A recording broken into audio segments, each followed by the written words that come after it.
Assalamualaikum warahmatullahi wabarakatuh. Bismillahirrahmanirrahim. Alhamdulillahi rabbil alamin.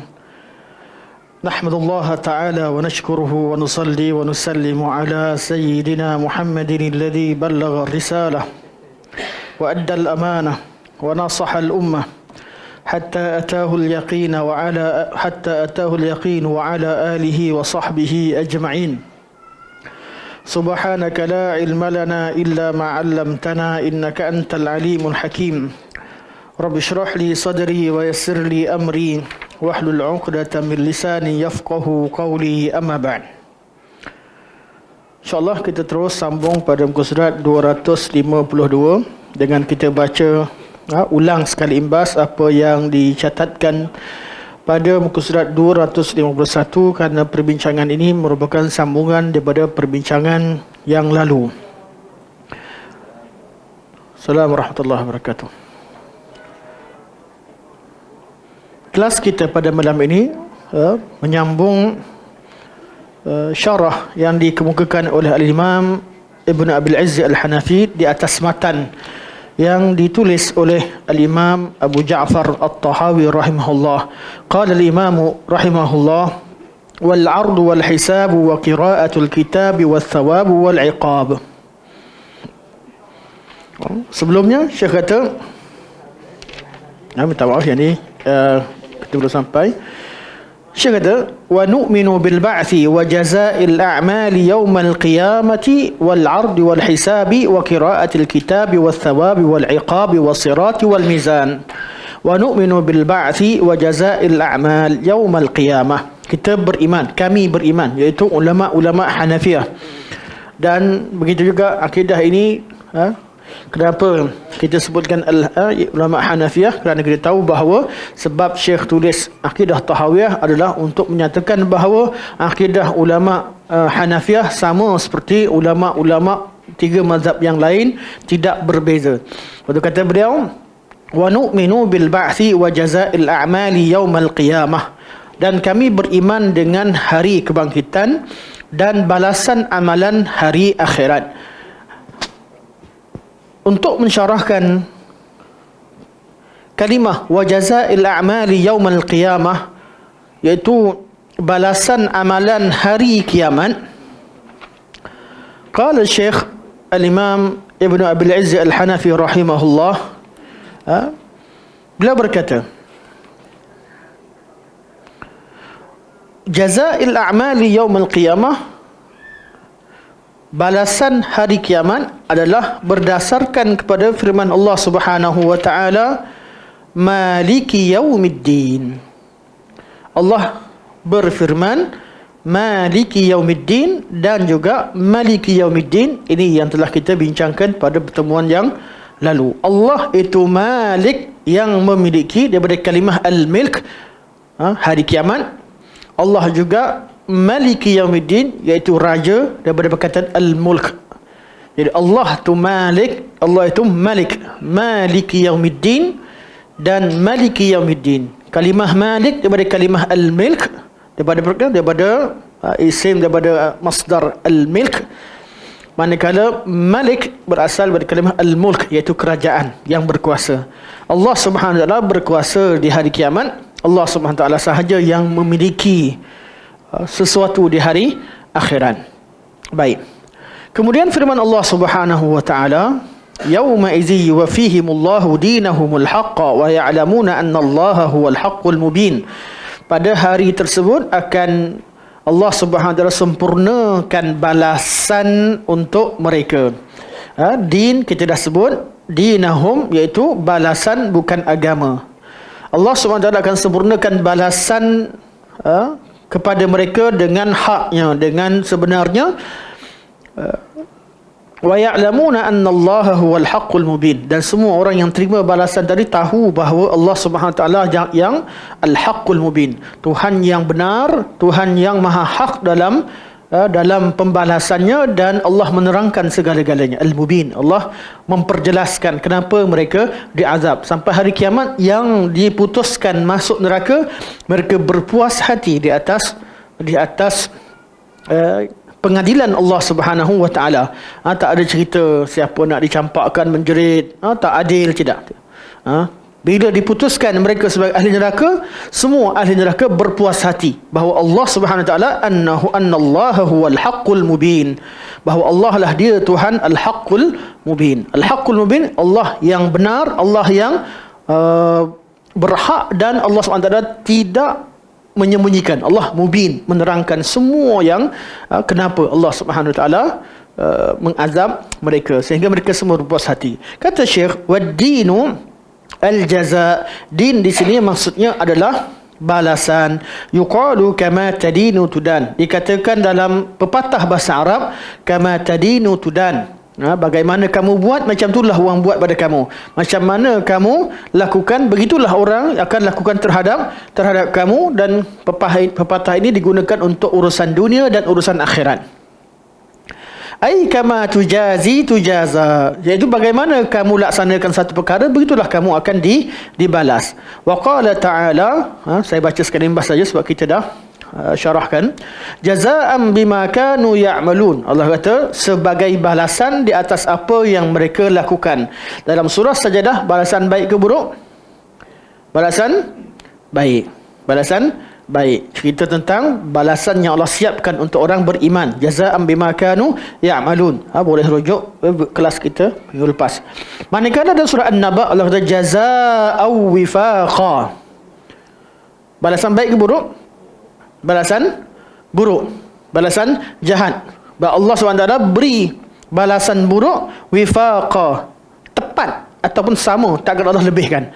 Tapi balasan baik Allah akan berikan, Allah akan gandakan dan sebagainya. Balasan buruk Allah bagi sama macam apa yang mereka buat, tidak akan digandakan. Dan itu dah menyebabkan mereka berpuas hati. Tengok muka surat 252. Syekh detailkan lagi kenapa jazaa wifaqa dan jazaa bima kanu ya'malun. Kenapa orang kafir berpuas hati hari kiamat yang Allah lakukan. Allah kata man jaa bil hasanati falahu ashru amsalha. Barang siapa bawa satu kebaikan, maka baginya 10 kebaikan yang seumpama dengannya. Wa man jaa bis sayyiati fala yujza illa mithlaha wa hum la yuzlamun. Dan barang siapa bawa satu kejahatan, maka dia tidak akan dibalas kecuali seumpamanya, dan mereka tak akan dizalimin.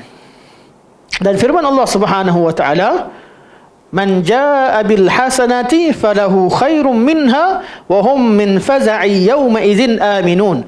Barang siapa yang bawa satu kebaikan, maka dia akan dibalas lebih baik daripadanya.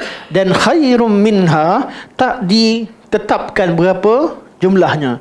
Jadi ulama mengatakan bahawa apa yang Allah sebut itu adalah jumlah paling kurang. Jumlah yang paling kurang, satu kebaikan dibalas dengan 10. Tetapi ada kebaikan-kebaikan yang Allah balas dengan gandaan yang tidak disebutkan jumlahnya. Kerana satu amal kebaikan itu dibesarkan dengan niatnya, dibesarkan dengan ittiba'nya, dibesarkan kerana manfaatnya. Kadang-kadang RM1 yang kita berikan sama. RM1 kita berikan pada anak kita, dia beli jajan. RM1 kita beri pada perokok, dia beli rokok. RM1 kita berikan pada orang sedang dahaga, hampir kepada kematian, menyelamatkan nyawa seseorang. Kerana sedekah juga nilainya sama, cuma balasannya bergantung kepada manfaat yang dikecapi. Kerana orang yang melakukan kebaikan, dia mempunyai fiqh, dia tahu di mana nak salurkan kebaikan. Kita boleh je buat baik, baik semua Allah balaskan kebaikan, paling kurang 10. Tapi kalau nak pahala kita lebih, kita kena cari orang yang lebih layak untuk diberikan apa yang kita miliki. Kalau dalam bab pertolongan, kita pilih orang yang paling layak untuk kita bantu. Dalam bab ilmu, kita berikan ilmu pada orang yang paling kita jangkakan dia akan memanfaatkan ilmu. Cakap dengan orang yang tidak menghargai ilmu kita, dia pun tak nak amal, banyak buang masa. Sangat tegakkan hujah, tak nak sudah. Bila nak dengar baru kita detailkan dan sebagainya. Ini semua fiqh dalam melakukan amal ibadah. Jadi Allah sebut secara umum, man jaa bil hasanati falahu khairum minha. Siapa yang buat perkara baik, bawa satu, jaa, datang dengan membawa satu kebaikan, Allah bagi lebih baik daripada kebaikan tersebut. Berapa banyak? paling kurang 10 seperti mana Allah highlightkan, dan isyarat mengisyaratkan bahawa lebih daripada 10.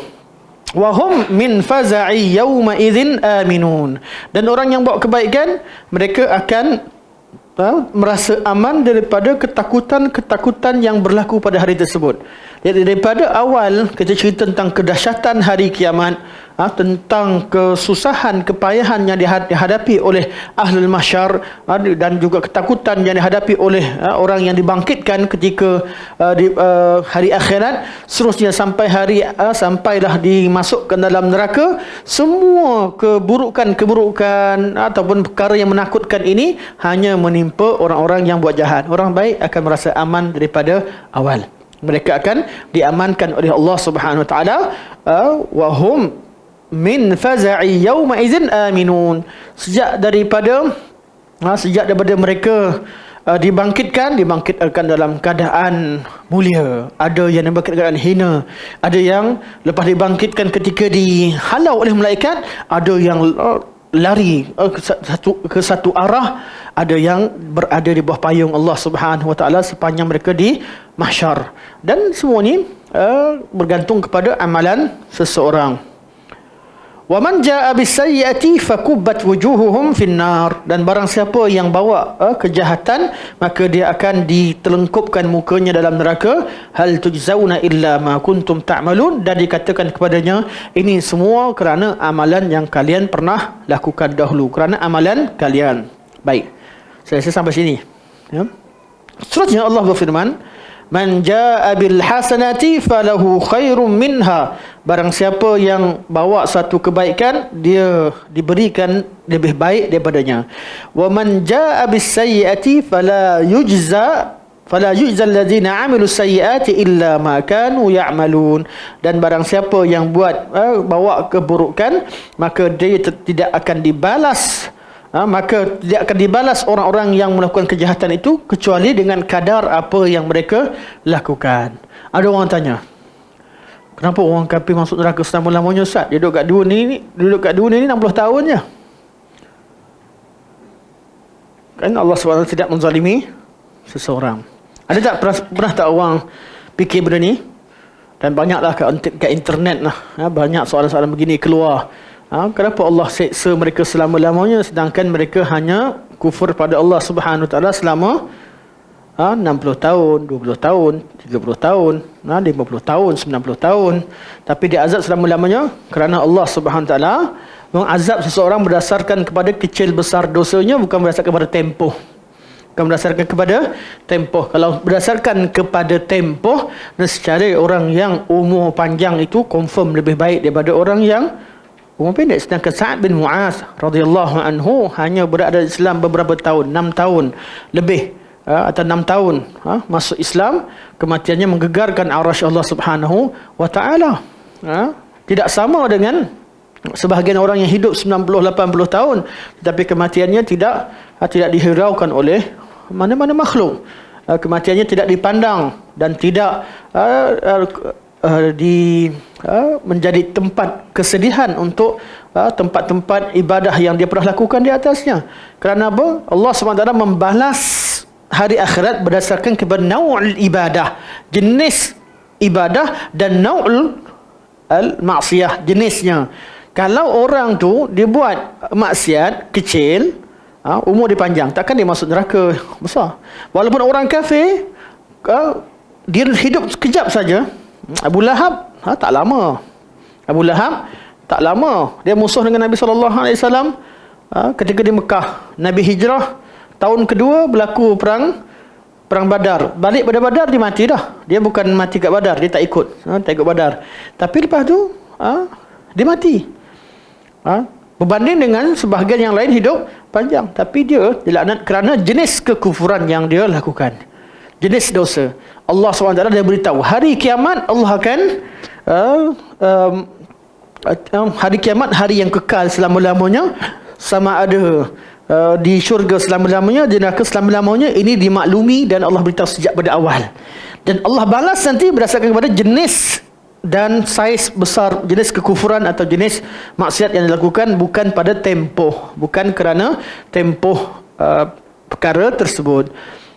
Cuma orang yang selalu buat kejahatan lebih besarlah jenis kekufuran yang ada dalam hati dia, berbanding dengan manusia, orang-orang yang melakukan kesalahan, kemudian dia tinggalkan kesalahan walaupun dia tak sempat bertaubat. Contoh dia buat maksiat, kemudian ditinggalkan, dia buat yang lain, taubat pun tidak, tapi dia tukar yang lain sebagainya, atau dia dah berubah sebagainya. Tak sama dengan orang yang betul-betul hatinya diselubungi dengan maksiat.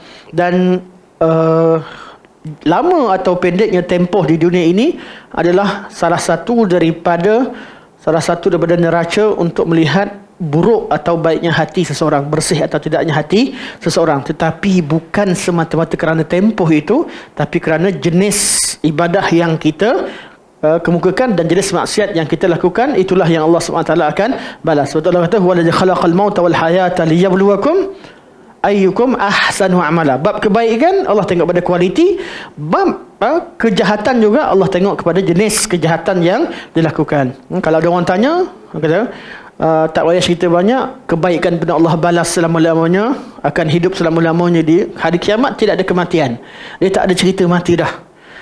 Kalau dapat baik selama-lamanya, kalau layak masuk neraka, selama-lamanya dia memang tak ada kebaikan langsung.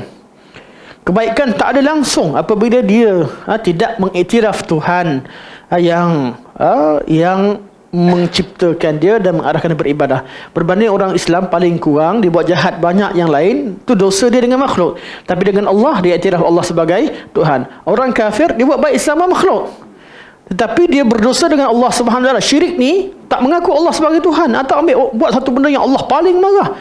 Hubungan kita dengan Allah, kita dihisab berdasarkan hubungan kita dengan Allah. Ini pertama sekali, hubungan kita dengan Allah Subhanahu Wa Taala. Orang kafir kadang kita hanya tengok maslahah dunia. Oh, dia baik, dia senyum, dia cakap baik, dia tolong. Itu hubungan sama manusia. Yang Allah SWT hisab pertama sekali hubungan dengan Allah. Sebab Allah SWT sangat mengampunkan, Allah mudah mengampunkan. Tapi Allah SWT kalau langsung tak nak beriman, langsung tak iktiraf Tuhan, atau mempermainkan Allah Subhanahu Wa Taala, mempermainkan hukum Allah Subhanahu Wa Taala, ni tak layak dapat belas kasih. Baik tu sama kamu. Penjahat, perompak, dengan anak dia baik tak?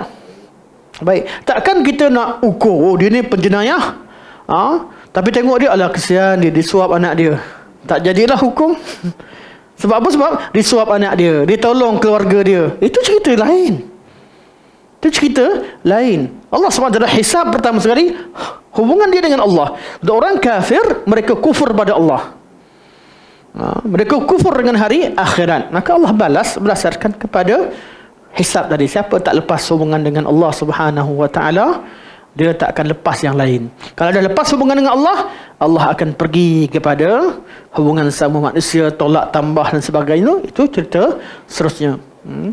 Orang kafir awal lagi dia tak lepas, tapi Allah bicarakan juga supaya menambahkan penyesalan, tambah rasa makin susah, makin sesal, makin terhina. Orang yang dah salah kan, orang cakap lagi, oh kau kuat tu. Dia kafir. Betul lah, anak satu je orang kafir. Oh, bila kawan anak pernah borak kawan kafir. Dia kata, Ustaz, you boleh jawab ke? Seorang kawan ni lah, jiran dulu. Dia kata, kenapa orang Islam suka panggil orang kafir? Kami tak ada masalah, kafir ke Islam cerita nombor 2. Kami pun kafir.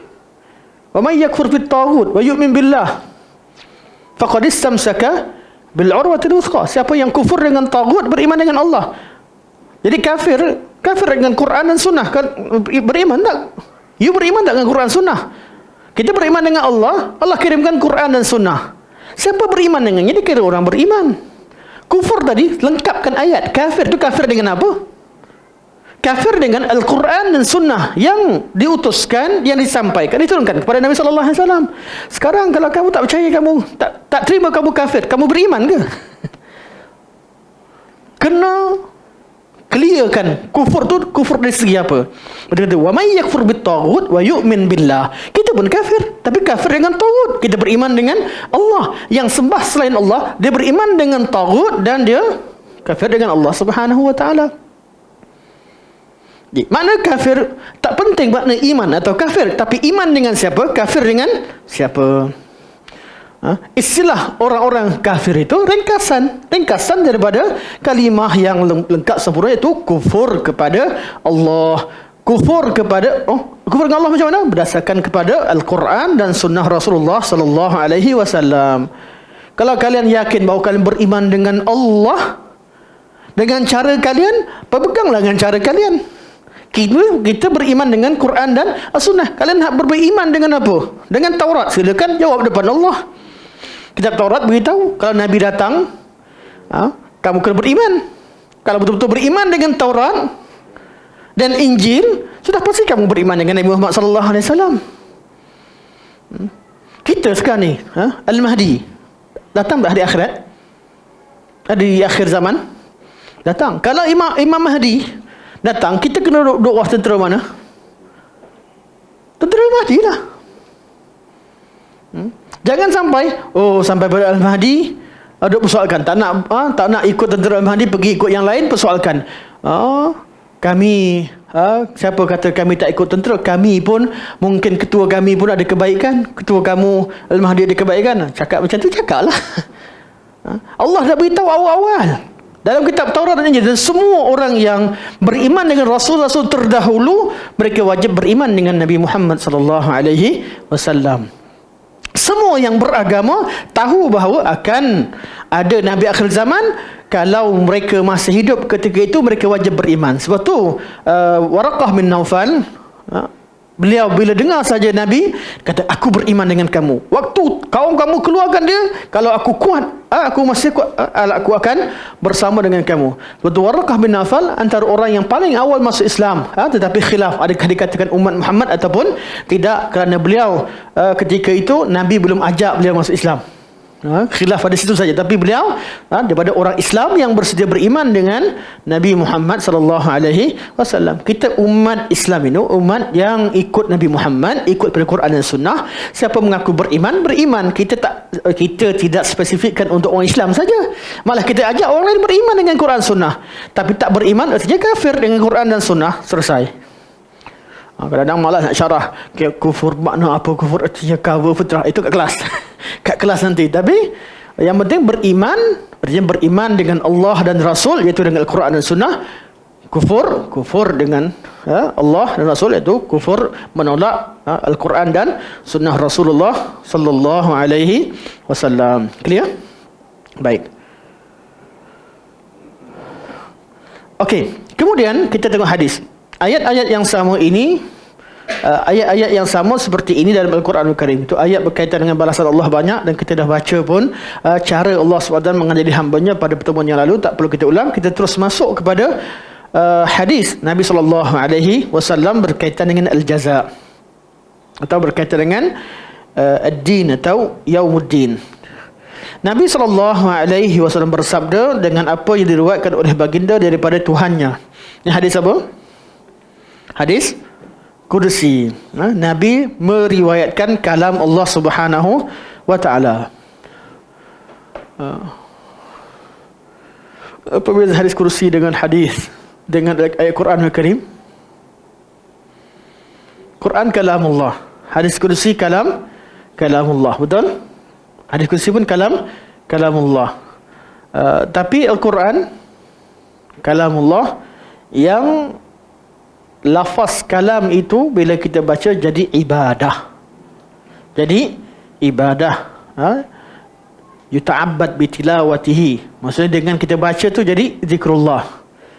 Tapi kalau hadis Qudsi, katalah kita buka hadis ni, hadis Arba'in Nawawi, hadis 24. Okey, katalah hadis ni hadis yang kita nak bincangkan sekarang, hadis Qudsi. Kita baca, ya ibadi inni haramtu zulma ala nafsi. Boleh tak kita berzikir, ya ibadi inni haramtu zulma ala nafsi? Baca dapat tak pahala?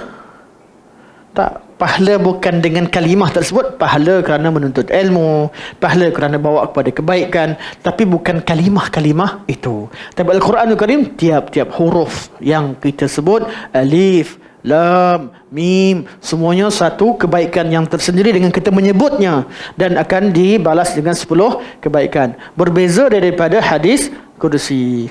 Di kalamullah, ya, dua-dua kalamullah, tetapi satu ita'abbad bitilawati, satu lagi tidak. Satu lagi hadis kursi tidak diriwayatkan tidak semestinya dengan riwayat mutawatir, tapi hadis Al-Quranul Karim diriwayatkan dengan mutawatir. Hadis perbezaan yang begitu banyak. Yang penting bila disebutkan bahawa Nabi meriwayatkan daripada Tuhannya, artinya hadis kursi. Hadis kursi perantaraan sama ada Al-Quran ataupun hadis kursi, dua-duanya perantaraan Nabi, perantaraan Jibril alaihissalam, itu dengan perantaraan wahyu.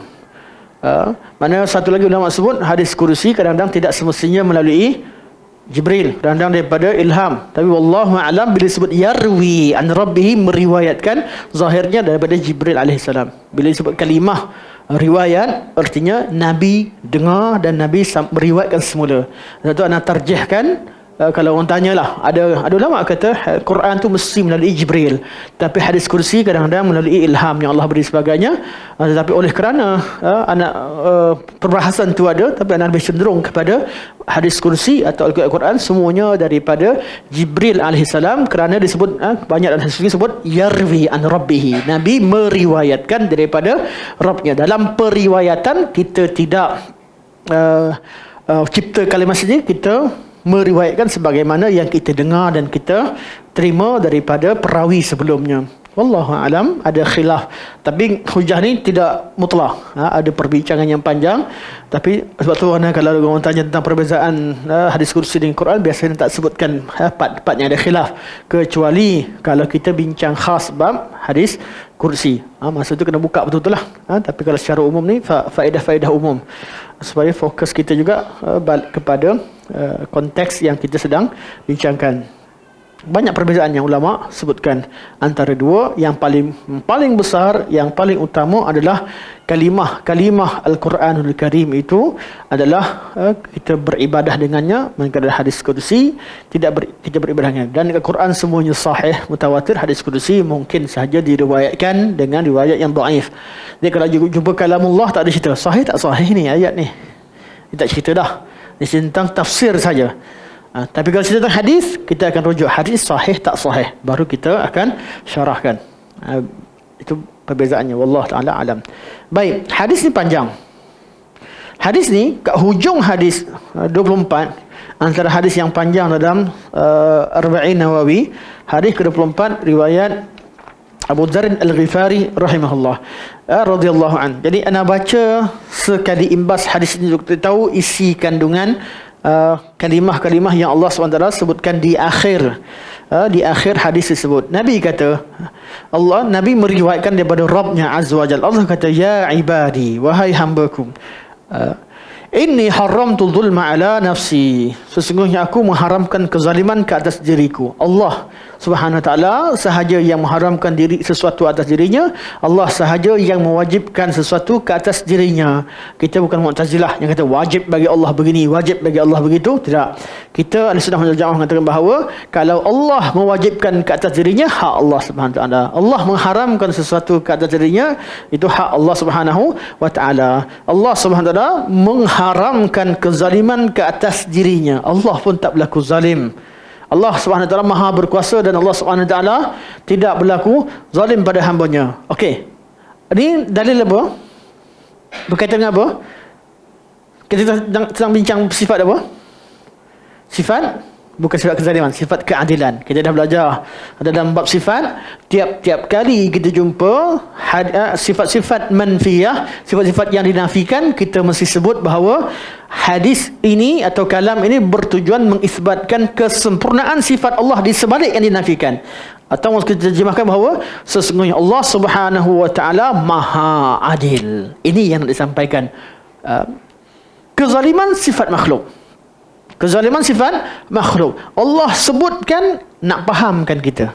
Nak fahamkan kita. Allah kata Allahu la ilaha illa huwal hayyul qayyum. Itu nama Allah yang mengandung sifat al-hayy, nama Allah yang mengandung sifat Al-Qayyumiyah Allah Subhanahu wa taala, qaimun bi nafsihi muqimun li ghairihi. Tapi Allah sebut nafikan la ta'khudhuhu sinatu wala naum. Allah tidak mengantuk dan apatah lagi tidur. Itu sifat makhluk untuk menerangkan Hayy Allah SWT dan Qayyumiyah Allah Subhanahu wa taala. Jadi Allah bila menafikan satu sifat, artinya sifat itu bukan sifat Allah, itu penafian itu disebutkan untuk membezakan Allah dengan makhluk. Jadi kita tak cerita kezaliman. Bab Allah SWT tidak ada kezaliman perbincangannya.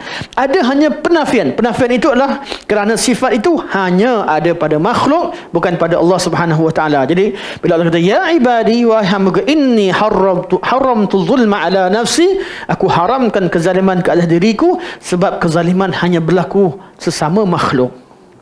Allah SWT maha adil. Wa ja'altuhu bainakum muharrama fala tadhalamu, dan aku jadikan hukum melakukan kezaliman itu haram sesama kalian, maka jangan kalian saling zalimi. Zalim ni susah dalam semua bab. Sebab tu hatta dengan bab al-bid'ah sekalipun, kadang-kadang dibuat salah sikit, kita sebut sesuatu yang tidak layak disebutkan. Kita boleh bongkarkan bid'ah dengan kadar bid'ahnya, tapi bukan sehingga dia kita harap dia kekal dalam bid'ah. Faham? Kadang-kadang orang tu buat bid'ah, kita tegur sikit pun dia kata, oh ya ke? Salah ke? Dia akan balik. Tapi kalau kita torture dia, jadi dia makin degil dan dia kekal, dia nak cari jalan untuk pertahankan bid'ah dia. Sebab tu dalam bab bukanlah tak boleh untuk mencela ahli bid'ah, tapi dengan kadar yang mampu mengembalikan dia kepada sunnah. Atau kalau dia ahli bid'ah yang mutlak, yang memang tak ada kebaikan, memang ajak kejahatan, itu baru kita layak untuk kita tahzir, kita bongkarkan kesilapan, seperti berlaku pada Jaham bin Safwan yang dah memang kejahatannya tersebar dan tak boleh bagi kredit langsung. Dan inilah bab tahzir yang sedang dibicarakan. Banyak pihak cerita, jadi anak berkomen sikit tahzir. Kita tujuan mentahzir adalah untuk mengembalikan orang yang ditahzir itu kepada sunnah, bukan untuk keluarkan dia daripada sunnah. Sehingga bila ada seorang ulama tahzir kepada satu tokoh, ada orang dia pegang tahzir itu sampai bila-bila, sampai kiamat. Sedangkan tahziran ulama pada satu tokoh itu berdasarkan kepada isu, berdasarkan kepada satu perkara, berdasarkan kepada, kalau orang tu berubah, takkan kita terima. Kalau orang tu kembali kepada sunnah dan sebagainya, takkan kita masih mengekalkan tahziran yang lama. Contoh, ulama ramai mentahzir kepada Saddam Hussein, dan dia melakukan banyak perkara yang dianggap jatuh kepada kufur, kalam-kalam dia. Tapi takkan kita nak pegang pada fatwa ketika itu dengan perbuatan dia ketika itu, pegang selama-lamanya sampai kita hukumkan dia dengan hukuman kufur, sedangkan dia mengucap la ilaha illallah ketika meninggal dia. Ini bab yang perlu difahami. Sebab itu tak boleh nukilkan tahziran ulama pada satu ketika untuk dipraktikan pada tiap-tiap zaman. No, kita perlu adil. Kerana bab tahzir ni berkaitan bab fatwa. Fatwa berkaitan dengan masa, berkaitan tempat, berkaitan dengan keadaan, berkaitan dengan banyak isu selain daripada hukum Allah. Hukum Allah ni kita nak turun, nak tanzilkan, nak letakkan hukum pada satu benda ni perlu banyak pertimbangan. Sebab itulah dalam bab tahzir ni ulama tak benarkan orang awam masuk. Orang awam masuk, dia dengar satu tahzir, dijadikan sebagai pegangan dia, sehingga tidak ada penyatuan, tidak ada pengampunan, tidak ada ini dan itu, tidak ulama tahzir pada saat kena tengok lebih detail. Kalau mereka hidup sekalipun, ulama-ulama yang besar hidup sekalipun, bila melihat perubahan yang berlaku pada seseorang, sudah pasti mereka akan fatwa mereka berubah.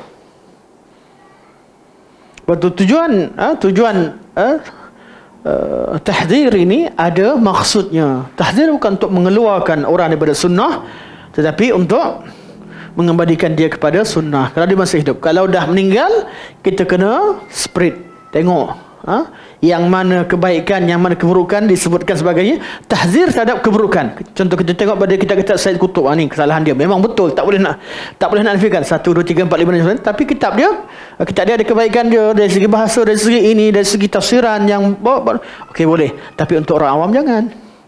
Sebab apa? Kejahatan tadi akan tertutup. Bila baca, bila kita tengok orang tu baik, salah sikit-sikit kita akan ampunkan automatik. Bila ampunkan tak apa, siapa? Kita pun tak ada manfaat untuk tahzir orang dah meninggal. Tetapi lama-lama kita akan jadi bermusuh dengan orang yang pernah mentahzir kesalahan beliau. Sedangkan orang yang tahzir dulu itu, mereka inginkan kebaikan. Dan kesalahan itu wujud tak? Wujud. Sama juga dengan Dr. Yusuf Qaradawi rahimahullah, yang dah meninggal. Ada kesalahan-kesalahan beliau.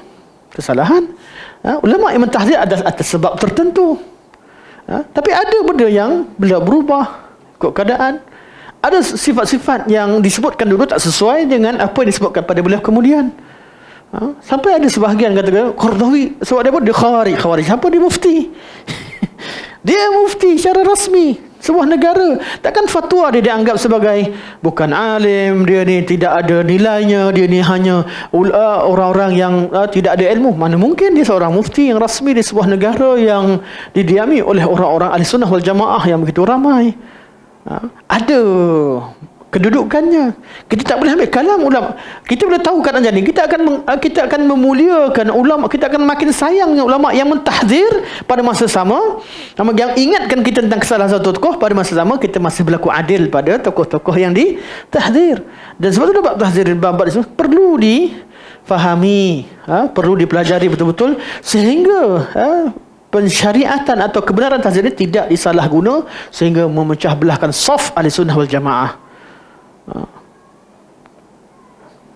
Dia salah buat apa? Bab isbal. Yang betul lah, kena tahzir lah. Tapi takkanlah dia tak isbal, kita duk marah dia lagi. Dia baca Quran pun kita kata ni bab lain semua nak salah kan. Contohnya isbal tak salah.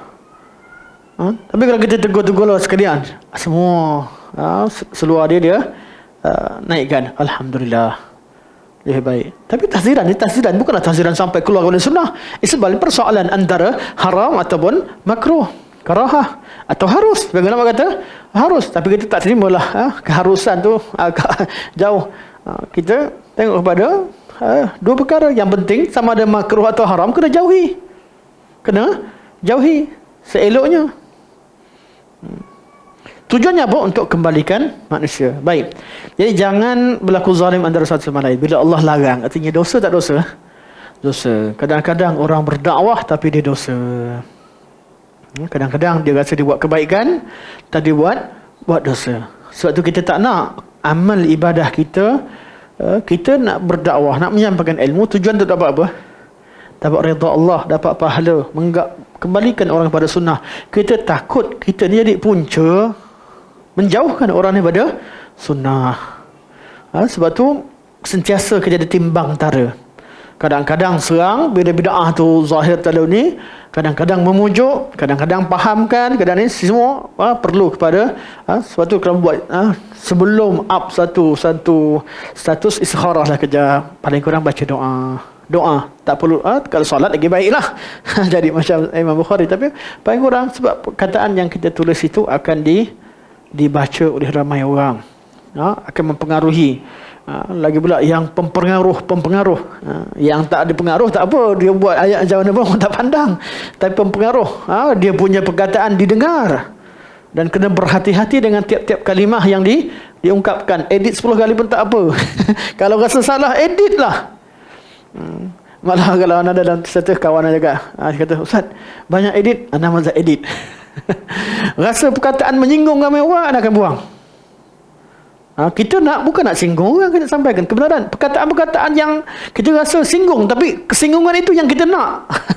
Selama ni kau tak kisah. Bila kita terangkan disinggung, memang kita nak menyinggung supaya mereka sedar daripada kesalahan. Ya, itu tak apa, kekalkan. Tapi yang penting dakwah ni satu kerja yang dia memerlukan apa? Hubungan kita dengan Allah Subhanahu Wa Taala. Malam kita kena banyak minta taufik kepada Allah, siang kita bekerja. Malam kita taufik kepada Allah, siang kita kerja, supaya dakwah kita berikan kesan kebaikan kepada umat. Kita kalau betul-betul kita semua, ini nasihat untuk saya, kita semua betul-betul bila buat sesuatu kerana Allah dan hanya mengharapkan wajah Allah Subhanahu Wa Taala, bersungguh-sungguh dalam menyampaikan, insya-Allah kesannya baik. Walaupun tidak direct. Kadang-kadang kita dicela, kadang-kadang kita berpisah, terpaksa bergaduh dengan kawan. Cerita sunnah bukan senang. Kawan sekolah, kadang-kadang kita terpisah daripada kawan, terpisah daripada keluarga kadang-kadang. Tapi kalau kita buat tak salah, kita betul-betul kerana Allah, dan kita bahasa pun tak salah, ini salah satu kali, tak apa. Berihtisablah pada Allah Subhanahu Wa Taala. Tapi kalau kita berpisah dengan kawan sebab memang kalam kita yang tidak ada adab, disebabkan diri kita, perbetulkan diri kita, islah diri kita, betulkan cara dakwah kita. Baik. Jadi itu kezaliman. Fala tadzalamu, maka jangan kamu saling zalim menzalimi. Ya ibadi kullukum dhallun illa man hadaituh fastahduni ahdikum. Wahai ibadi, wahai hamba-hambaku, semua kalian ni sesat. Artinya tak tahu apa-apa, kecuali siapa yang aku berikan hidayah. Maka mintalah hidayah, petunjuk kepada aku, pasti aku beri hidayah. Sebab tu semua kita tak tahu apa-apa. Kata Nabi, masuk Nabi SAW, sebelum turun wahyu, Nabi tahu tak kebenaran? Tak. Wa wajadaka dhallan fahada. Allah dapati kamu tidak tahu apa-apa. Fahada. Dhal pada asalnya tidak tahu apa-apa. Dhal maksud asalnya adalah tidak tahu apa-apa, tak tahu jalan. Tapi kita tetap berjalan. Kita tak tahu jalan yang betul. Kita nak stop pun tetap sesat, tak boleh ke mana. Bila tak ada petunjuk, tak tahu ke mana. Jalan pun salah, tak jalan pun salah. Sebab kita bukan berada di tempat destinasi yang kita nak pergi. Jadi orang yang sesat ni orang tak tahu apa-apa. Cuma dhal, orang yang tak tahu apa-apa ni ada dua. Satu yang minta hidayah daripada Allah, itulah yang Allah puji Nabi Muhammad SAW, mencari kebenaran, minta hidayah daripada Allah SWT, fahada, maka Allah bagi hidayah. Maka dhal, orang yang dhal disebabkan dengan tidak tahu tapi mencari, mereka ini dipuji oleh Allah Subhanahu Wa Taala. Allah kata wallazina jahadu fina lanahdiyannahum subulana. Siapa berusaha nak tahu kebenaran yang kami inginkan, Allah akan berikan petunjuk. Dan dhal yang Allah cela ialah orang yang tutup pintu ilmu. Dia sesat, orang beritahu tak nak terima. Dia sesat tapi tak nak ditegur. Dia salah, tak nak orang beritahu. Malah dia kekalkan diri di atas kesesatan kerana bukan kerana agama Allah, bukan kerana ini, kerana ego dia, kerana keluarga dia, kerana kawan dia, kerana ini dia, kerana dunia dan sebagainya. Ini dhal yang dinisbahkan kepada kaum Nasara. Betul, ulama Nasara kenapa dicela? Mereka bukan tak tahu. Mana mungkin orang kata manusia itu Tuhan, Tuhan itu manusia. Yang kemudian yang tersesat, yang kemudian yang awal mengubah, yang kemudian mengikut. Dan perkara yang selagi dia bukan yaqini, bukan sesuatu yang Allah beritahu, bukan Nabi beritahu, sepatutnya dia cari kepastian, bukan dia stop, tutup kan. Kita kalau benda yang Allah beritahu, Nabi beritahu, sami'na, ata'na, selesai. Nak cari apa lagi? Kita nak mencari kebenaran, kalau yang beritahu kita Allah dan Rasul, kita stop. Tak perlu nak pergi buangkan hidayah, buangkan kalam Allah Rasul, kita nak fikir sendiri. Macam ahli kalam, macam ahli falsafah. Kita buang semua agama daripada kepercayaan kita, kita kaji pada awal semula. Itu bodoh. Itu kejahilan. Buang petunjuk, kemudian kembali pada kesesatan. Itu satu kejahilan. Kita dah tahu sumber yang takkan salah, taklidlah pada yang sumber tersebut. Taklid pada Quran dan Sunnah takkan salah, sebab kita taklid pada sumber yang maksum. Yang taklid yang dicela itu, taklid ikut kepada bukan pada sumbernya. Itu yang tercela. Sebab itu perbezaan antara salafus salih Dengan Ahlul Kalam dalam bab maksud taklid, salafus salih mereka menganggap bila Allah dah yakin kalamullah, kalam Rasulullah, mereka jadi sumber yang maksum, mereka berpegang dengannya. Kerana mereka bertaklid kepada sumber yang maksum, mereka akan selamat. Tapi Ahlul Kalam menjadikan akal itu sebagai asas. Akal sebagai asas. Mesti kenal dengan kefahaman sendiri, sehingga mereka khilaf. Kalau ikut Quran dan Sunnah ni, ikut tanpa belajar kaedah ilmu mantiq, kaedah ilmu kalam, mereka khilaf sah ke tidak iman mereka.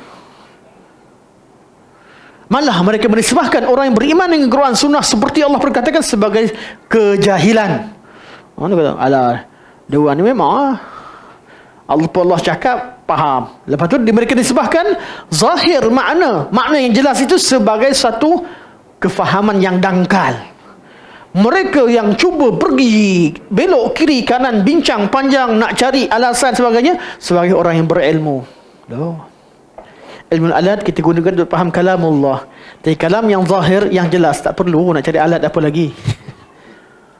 Nak cari alat apa lagi? Kalamullah yang zahir. Bukan kalam yang ghamid, kalam yang tak jelas makna dia. Bukan tak ada makna, semua kalimah-kalimah dia ungkapkan ada makna. Baik. Yang penting Allah cerita tentang wahai hambaku, aku haramkan kezaliman. Kemudian jangan berlaku zalim antara satu sama lain. Yang kedua Allah kata semua kalian ni jahil, tak tahu apa-apa, maka mintalah petunjuk padaku, minta hidayah. Dan kita inilah dia.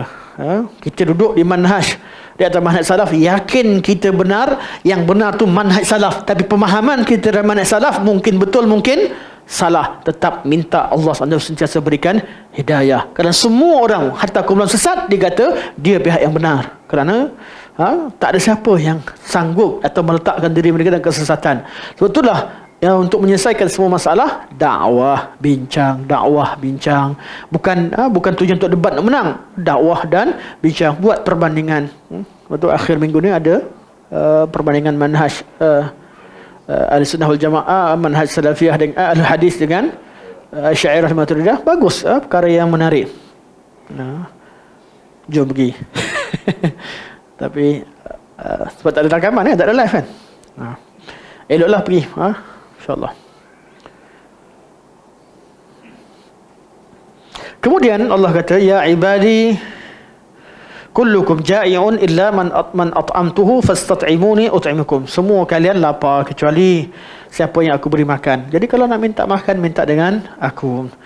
So, wahai hambaku, semua kalian tidak berpakaian kecuali siapa yang aku berikan pakaian. Kita alhamdulillah, lahir-lahir mak ayah kita pakaikan baju. Ada orang lahir-lahir mak ayah dipakaikan cawan. Jadi nak minta pakaian, minta dengan Allah Subhanahu Wa Taala, Allah akan berikan kepada kita. Ana baca sekali. Kemudian Allah kata, ya ibadi innakum, ini penting, tukhti'una bil-laili wan-nahar. Wahai hamba-hambaku, kalian ni buat salah siang dan malam. Jadi siang tadi buat salah tak? Buat salah. Malam buat salah. Okey, ini dikongsi oleh semua orang. Salah besar dan salah kecil. Paling kurang tidak memanfaatkan nikmat Allah kepada kebaikan. Itu paling kurang. Confirmlah kita tak akan mampu menggunakan segala nikmat Allah dalam kebaikan. Banyak benda yang lara kita buat. Ini paling kurang. Allah kata, wa ana aghfiru dzunuba jami'a, dan aku boleh ampunkan semua jenis dosa. Fastaghfiruni aghfir lakum. Maka minta ampun pada aku akan ampunkan. Sebab Allah SWT rahmat Allah. Bila Allah ampunkan, apa terjadi? Yang kita sebut minggu lepas, kita buat salah, kemudian kita minta ampun. Pengampunan Allah memusnahkan kejahatan. Tapi bukan buang daripada kejahatan, tinggal kejahatan tu pergi ke tempat mana, ke tong sampah, tidak. Kejahatan berubah jadi kebaikan. Kita banyak buat kejahatan, banyak. Bila kita bertaubat pada Allah, Allah ampunkan. Kejahatan yang dibuang daripada buku buruk, keburukan tadi, berubah jadi kebaikan, diletakkan dalam buku, atau balik, kejahatan belah kiri lah. Bawa ke kanan, buku ke kanan. Dia tidak terhapus dan hilang, tidak ada nilai, tak. Allah hapuskan kejahatan, artinya Allah potong dia daripada buku rekod jahat, berubah jadi rekod baik kerana Allah dah ampunkan kesalahan tersebut. Fastaghfiruni aghfir lakum, maka istighfarlah pada aku akan ampunkan kalian. Ya ibadi innakum lan tablughu dhurri fatadurruni wa lan tablughu naf'i fatanfa'uni. Wahai hambaku, kalian takkan mampu memudaratkan aku dan kalian takkan juga berikan manfaat pada aku. Ya ibadi, artinya apa? Buat baik pun tak ada mudarat, tak ada kelebihan bagi Allah SWT. Tak ada apa-apa Allah. Kebaikan tu dari kita, bukan untuk Allah SWT. Allah tidak mengambil manfaat daripada hamba-Nya. Buat jahat sekalipun, Allah tetap Allah Rabbul Alamin.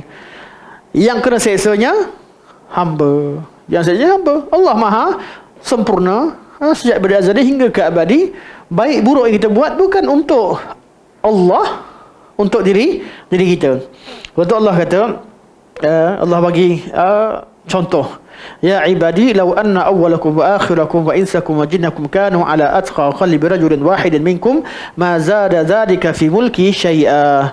Wahai hambaku, kalau semua kalian manusia dan jin, yang pertama hingga akhir, semua sekali manusia paling baik, seperti manusia paling bertakwa, iaitu Nabi Muhammad sallallahu alaihi wasallam. Kalau semua manusia pada awal hingga akhir, jin pertama hingga jin akhir, semua sekali macam Nabi Muhammad sallallahu alaihi wasallam. Semua sekali baik macam Nabi sallallahu alaihi wasallam.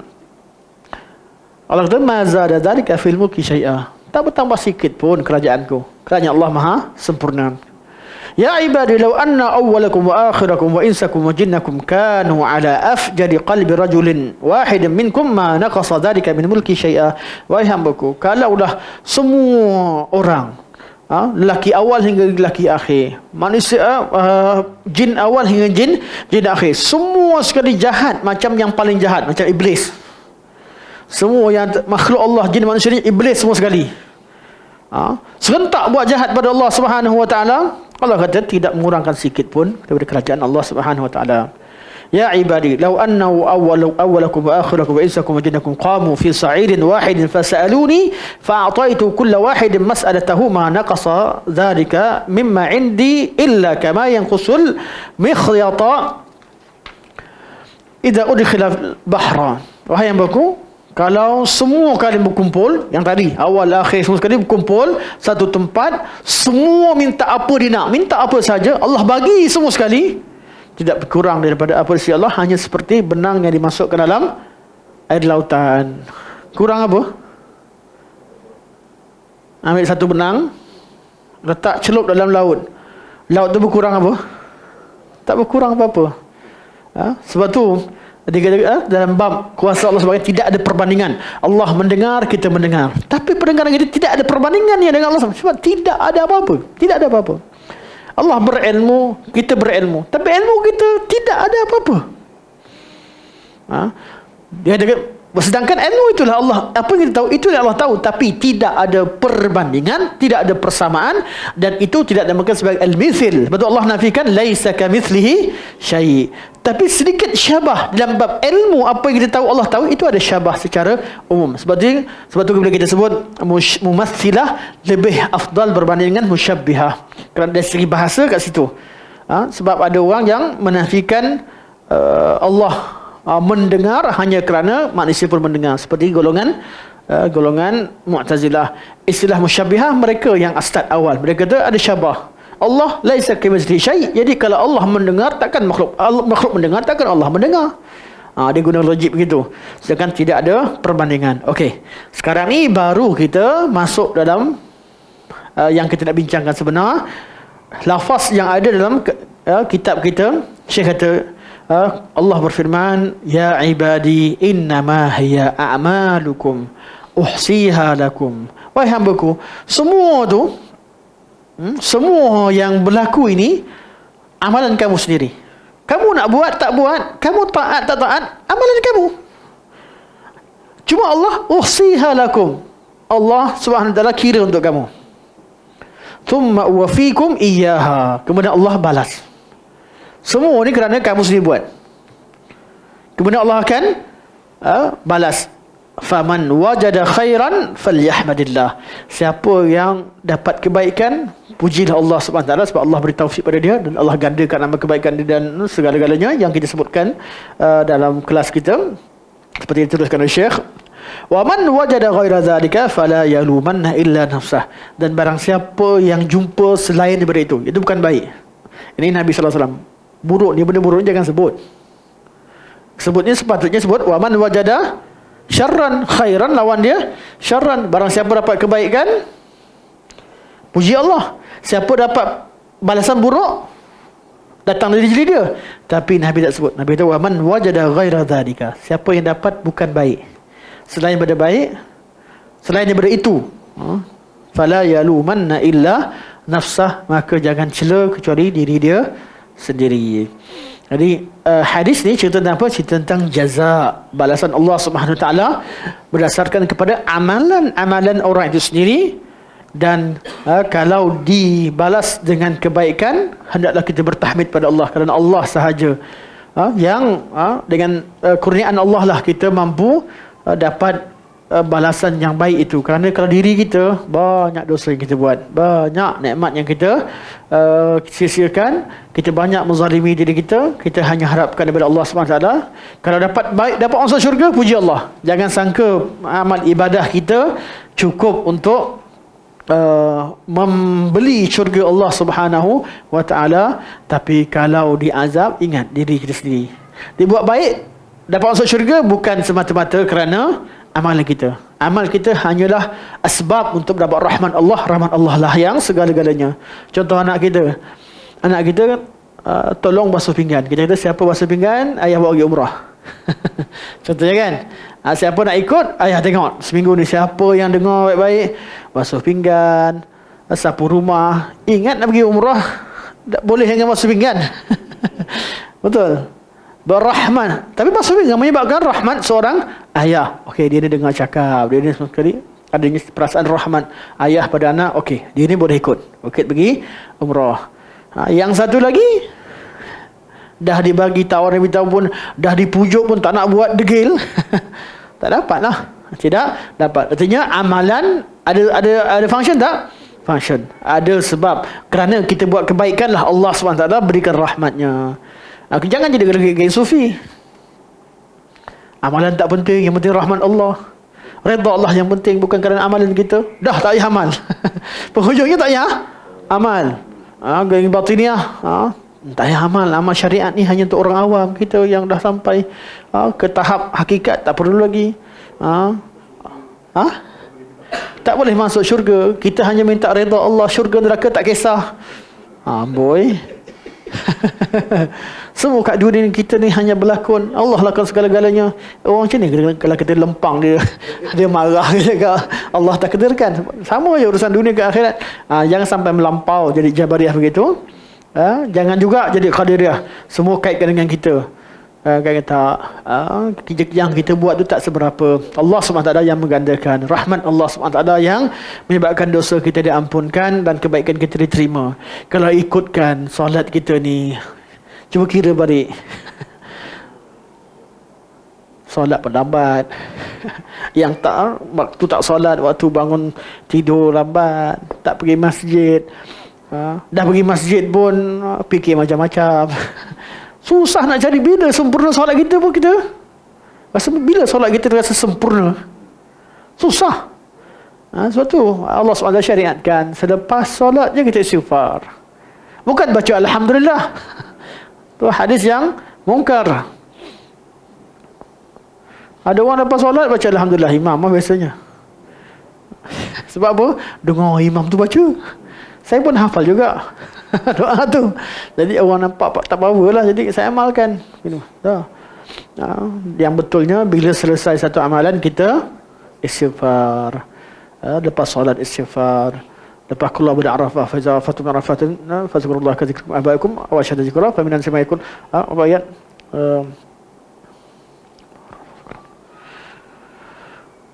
apa surah Baqarah.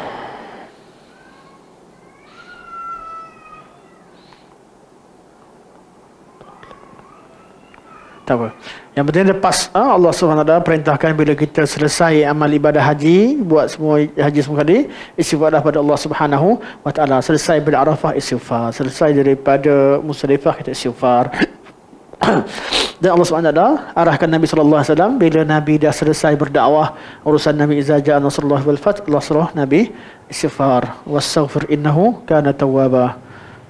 Dan ini semua adalah perintah Allah kepada orang-orang melakukan kebaikan, bukan kita menyebabkan alhamdulillah, kecuali bila ada dalil. Kecuali bila ada dalil, kita buat kesimpulan ni bukan berdasarkan kepada logik, tapi kepada dalil. Ada amal kebaikan kita buat, Nabi suruh kita ucap alhamdulillah, alhamdulillahilladzi bi ni'matihi tatimmus salihat. Bila buat, Allah dapat benda yang kita menyenangkan, urusan dunia akhirat sebagainya. Okey, urusan berkaitan dengan dalil, okey, kita alhamdulillah. Tapi kebanyakan amal ibadah yang Allah sebut lepas solat, orang kata habis Ustaz, alhamdulillah ke astagfirullah? Lepas solat Nabi ajar astagfirullah. Nabi ajar astagfirullah, kita pun baca astagfirullah. Mana penghujungnya rujuk kepada dalil. Taklilat ini hanyalah disebutkan berdasarkan kepada topik yang dibincangkan. Apa-apa sekalipun, kita bawa logik macam sekalipun, dalil tidak boleh kita langkaui. Kita cerita sebanyak benda, dalil tidak boleh langkaui. Kaedah-kaedah ni hanya untuk mensyarahkan, memahamkan kita tentang erti apa yang disampaikan dalam dalil. Baik, sampai sini. Minggu depan insya-Allah kita sambung pada matan seterusnya berkaitan dengan al-ardu wal hisab. Al-ardu iaitu Allah SWT membentangkan amalannya. Al-ardu berlaku pada seluruh makhluk, baik atau jahat, semua Allah akan tunjukkan amalan di dunia. Tapi hisab hanya berlaku kepada orang-orang yang akan diazab oleh Allah Subhanahu Wa Taala. Yang lain dihisab, tapi hisab yang mudah. Hisab mudah artinya Allah hanya bentangkan, kemudian Allah Subhanahu Wa Taala mudahkan hisab. Tapi orang yang Allah kira satu persatu, man husib uzib, atau dalam satu disebutkan siapa yang dihisab, artinya dia pasti diazab. Bila Allah SWT kira betul-betul, Allah SWT tanya satu-satu, artinya Allah SWT ingin mengazab. Tapi Allah SWT nak ampunkan, Allah cuma bentangkan amalan, kemudian Allah ampunkan. Okey, tahun contohnya kata hidup berapa tahun? 60 tahun. Okey, 5 tahun, okey, 10 tahun ni ada buat kesalahan Allah ampunkan, Allah mudahkan. Begitulah. Nak buat contoh lah, bukan kata begitu, tapi maksudnya dipermudahkan oleh Allah SWT. Inilah yang akan dibincangkan pada pertemuan akan datang. Kita buka pada soalan insya-Allah. Silakan Ustaz.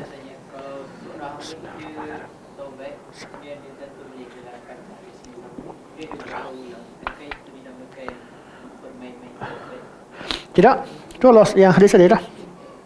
Kita buat kesalahan siang malam, Allah ampunkan semua dosa.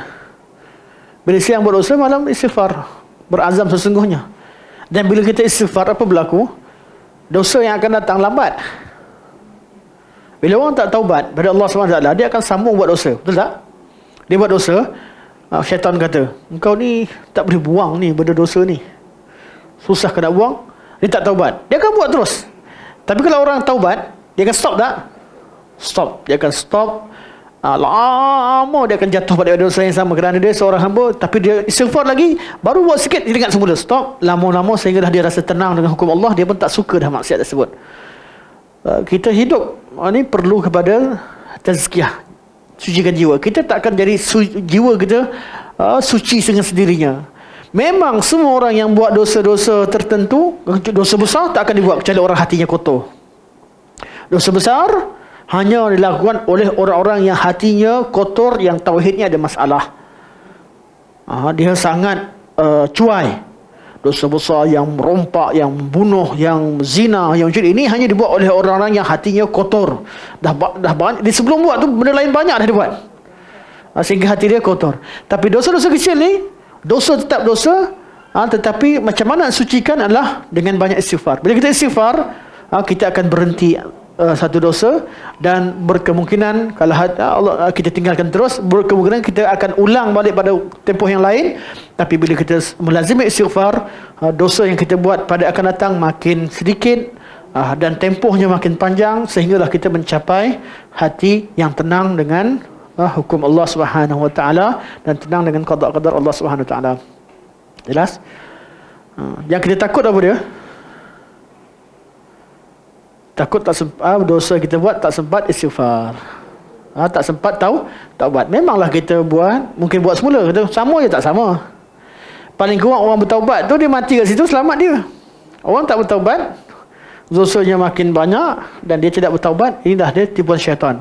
Disebabkan oleh logik tadi, buat dosa kemudian tak istighfar, tak minta ampun dengan Allah sebab kita akan buat semula, maka seseorang tu meninggalkan istighfar. Ini adalah perangkap syaitan. Taubat dia perlukan daripada taubat. Dia kena bertaubat daripada Allah dengan taubat yang pertama tadi tu. Dia kena taubat sebenar. Dia buat lagi, taubat lagi. Buat lagi, dia kena taubat. Memanglah kita tak akan sempurna. Makhluk ini akan sentiasa buat salah. Tapi kesalahan tu beza. Ada orang buat banyak, ada orang buat lama, ada orang buat sikit, dia dah tersentuh. Ada orang peragakan badan dia tak rasa bersalah. Sikit je, bukan dia pegang pun, dia tunjuk je. Ada orang rambut keluar sikit dia rasa bersalah, minta ampun, menangis kepada Allah SWT sebab rambut terkeluar. Ada orang dia tersalah perkataan sikit, menyesal daripada Allah SWT. Ada orang caci maki orang, dia tak pernah taubat. Memang berbeza. Kita akan buat, tapi kesalahan, tahap kesalahan dan tempoh berada maksiat itu berbeza antara seorang dengan seorang yang lain. InsyaAllah kita sampai sini. Subhanakallah walhamdulillah, asyhadu an la ilaha illa anta, astaghfiruka wa atubu ilaik. Wa sallallahu ala sayyidina Muhammad wa ala alihi wa sahbihi wa baraka wa sallam. Walhamdulillahirabbil alamin. Assalamualaikum warahmatullahi wabarakatuh.